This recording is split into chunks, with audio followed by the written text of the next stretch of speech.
I just do wonder, SM Entertainment's latest cooperation with Saudi Arabia. You guys are talking about entertainment and building a metaverse, virtual city in the metaverse.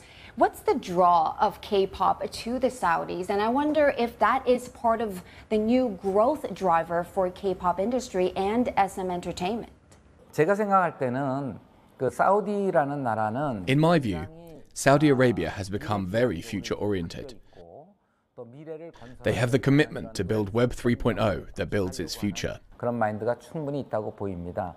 그것은 이미 쭉 싱가포르도 해왔듯이 I think Saudi Arabia can create a new world and new culture, just like what Singapore has been doing.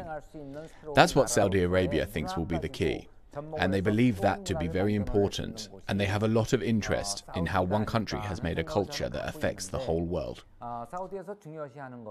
They are wondering if they have the right conditions to be able to achieve something like that, to be able to create a culture that's loved by the world and become an economic powerhouse. So they are curious about how to build Web 3.0 and how to build a smart city, which is part of the culture as well. I feel like they want to get my opinion and work together with me. I think we need to make Saudi pop music.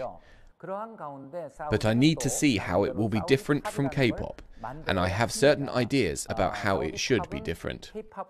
I am not saying that Saudi pop should be similar to K-pop. It's important how Saudi Arabia will be viewed in the metaverse and Web 3.0, which kind of mirrors the real world. I think we just need to let the fans become producers and consumers at the same time. Let them create. What we need to do is change our own killer content into recreatable contents.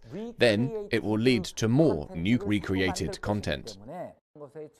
Young people will have the huge satisfaction of creation and will end up creating massive amounts of intellectual property and content. As K-pop also has a global fandom, I think Saudis need to focus on creating its own fandom, like K-pop does. I think that's the huge task for me too. We can mirror Seoul of Korea to Riyadh or Qadiyah or others that are rich in cultural heritage. That means our K-pop fans can enter and get exposure to Saudi Arabia. And this kind of metaverse can be a platform where exchanges can happen, and it will lead to one community where participants create. That will be the future-led community of the young generation. 미래를 선도하는 젊은이의 집단이 될 것이다.